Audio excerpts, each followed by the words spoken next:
انسان اور جنات دو مختلف مخلوقات ہیں جو اپنی ابتدا سے ہی ایک دوسرے کے شدید دشمن اور مخالف ہیں۔ ایک خاک سے بنا ہے جبکہ دوسرے کو آگ سے بنایا گیا ہے۔ لیکن کیا آتش اور خاک کا ملاپ ممکن ہے؟ کیا جن اور انسان آپس میں شادی کر سکتے ہیں؟ عربی داستانیں ہمیں کیا بتاتی ہیں اور اسلام کی نظر میں جنات اور انسان کی شادی کی کیا حیثیت ہے؟ آج کی ویڈیو میں ہم ان سب سوالوں کے جواب جانیں گے، اس لیے آپ سے ریکویسٹ ہے کہ ویڈیو اینڈ تک لازمی دیکھیے گا۔ اللہ تعالیٰ نے اس کائنات میں بے شمار مخلوقات کو پیدا کیا، لیکن اس دنیا میں دو ایسی مخلوقات ہیں جن کی ہدایت کے لیے اللہ نے پیغمبروں اور رسولوں کو مبعوث کیا۔ انہیں اللہ نے سوچ سمجھ عطا کی اور صحیح اور غلط میں چناؤ کا اختیار دیا۔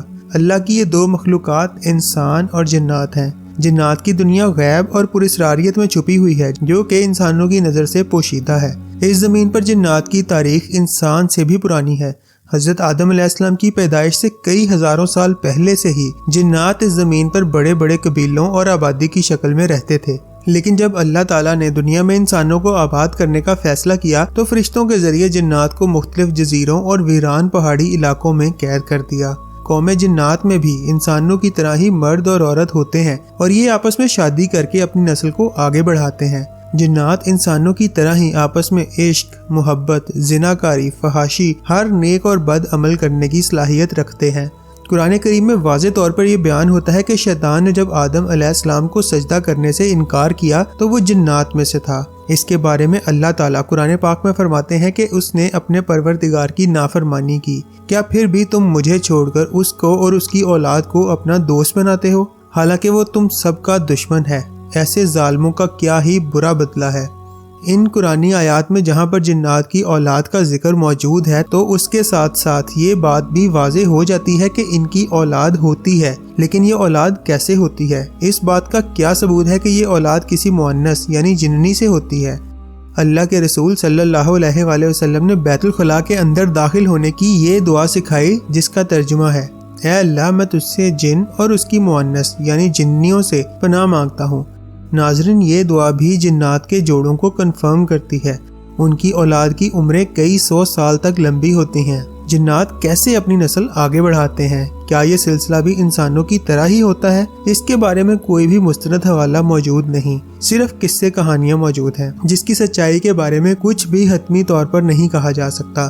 لیکن یہ حقیقت ہے کہ جنات میں جنسی عمل ہوتا ہے، اور نہ صرف آپس میں بلکہ یہ ایسا انسانوں کے ساتھ بھی کر سکتے ہیں، جیسا کہ قرآن کریم سے ثابت ہے کہ قرآن کریم کی سورہ رحمان میں اللہ تعالیٰ فرماتے ہیں: ان نعمتوں کے درمیان نیچے نگاہوں والی حوریں ہوں گی جنہیں جنتی لوگوں سے پہلے نہ تو کسی انسان نے ہاتھ لگایا ہوگا اور نہ ہی کسی جن نے۔ یعنی اس آیت مبارکہ سے یہ بات ثابت ہو گئی کہ یہ جنات جنسی عمل انسانوں سے بھی کر سکتے ہیں اور ان کی اولاد بھی ہو سکتی ہے۔ ناظرین، اس بات کا سب سے بڑا ثبوت ہے قیامت کے قریب آنے والا انسانوں کے لیے سب سے بڑا فتنہ دجال، جو کہ ایک انسان اور جن کی اولاد ہوگا۔ اس کی شکل و صورت تو انسانوں جیسی ہوگی پر اس کی طاقتیں جنات جیسی ہوں گی، اور وہ اپنے شیطانی جنات کے قبیلے سے وفاداری کرتے ہوئے ابلیس کے مشن کو آگے بڑھا کر پوری انسانیت کو گمراہ کرنے کی کوشش کرے گا۔ کہتے ہیں کہ جنات کی شادی بھی انسانوں کی طرح ہی ہوتی ہے۔ ان کی شادی میں بھی ڈھول، گانا بجانا اور رقص ہوتا ہے، یہاں تک کہ ان کی شادی میں سب سے بہترین کھانے پینے کا انتظام کیا جاتا ہے۔ ان کی شادیوں میں دوسرے قبیلے یا گاؤں کے جنات سرداروں کو مہمان کے طور پر دعوت دی جاتی ہے۔ قدیم مذہبی اور غیر مذہبی کتابوں اور داستانوں میں جنات اور انسان کی آپس میں محبت اور شادی کے سینکڑوں واقعات ملتے ہیں۔ بعض روایات سے یہ بھی معلوم ہوتا ہے کہ زمانہ قدیم میں جنات اور انسان کی شادی ہوا کرتی تھی۔ چنانچہ ملکہ بلقیس، جو کہ حضرت سلیمان علیہ السلام کی بیوی تھی، ان کے ماں اور باپ میں سے ایک جن تھے۔ بہت سارے علماء نے بھی جنات اور انسان میں شادی کرنے کو ناجائز قرار دیا ہے، چنانچہ اس شادی کو ممنوع اور حرام قرار دینا ہی اس بات کی دلیل ہے کہ ایسا ہونا ممکن ہے۔ اگر ممکن ہی نہ ہوتا تو شریعت میں اس کے حلال یا حرام ہونے کا فتویٰ کیوں لگایا جاتا؟ اب یہاں سوال یہ اٹھتا ہے کہ جنات آتشی مخلوق ہیں جبکہ انسان خاکی اور آبی مخلوق ہے، تو آگ اور پانی کا ملاپ آخر کیسے ممکن ہے؟ اور اس ملاپ کے نتیجے میں اولاد کا ہونا خلاف شعور نظر آتا ہے۔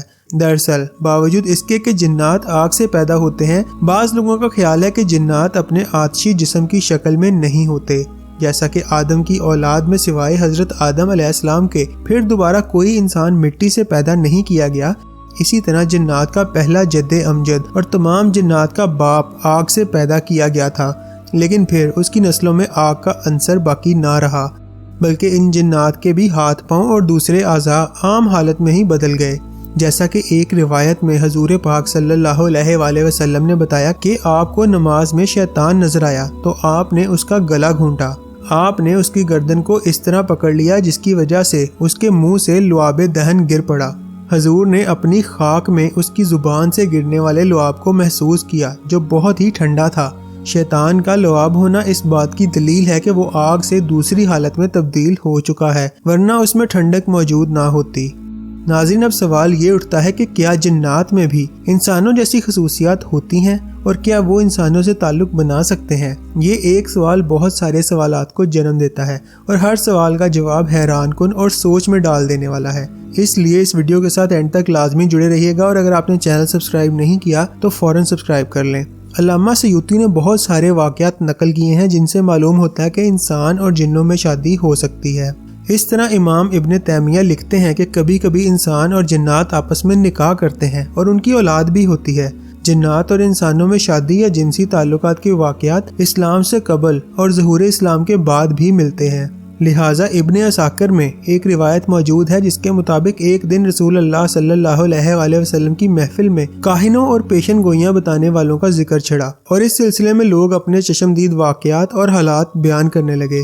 ابن قیس نے بتایا کہ مجھے بھی اس سلسلے میں ایک عجیب اتفاق پیش آیا۔ ایام جاہلیت میں میرے پاس ایک لونڈی تھی جس کا نام خنسا تھا۔ اس لونڈی نے ایک روز ہمیں بتایا کہ ان دنوں مجھ پر ایک عجیب حالت گزر رہی ہے اور میں ڈرتی ہوں کہ تم مجھ پر بدکاری اور حرام کاری کا الزام نہ لگا دو۔ صورت یہ ہے کہ ہر روز ایک سیاہ فام وجود مجھ سے ہم بستر ہوتا ہے۔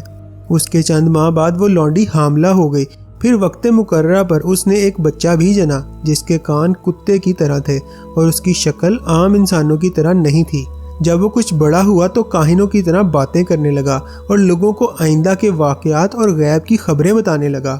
آخر ایک روز وہ اچانک خاموش ہو گیا، لوگوں کے بے حد اصرار پر بھی کچھ نہیں بتاتا تھا۔ پھر اس نے کہا کہ مجھے ایک کمرے میں 3 روز کے لیے بند کر دو، لہٰذا ایسا ہی کیا گیا۔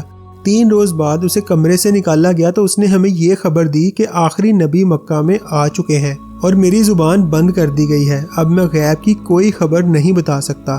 اس کے بعد وہ زمین پر لیٹ گیا اور وہیں مر گیا۔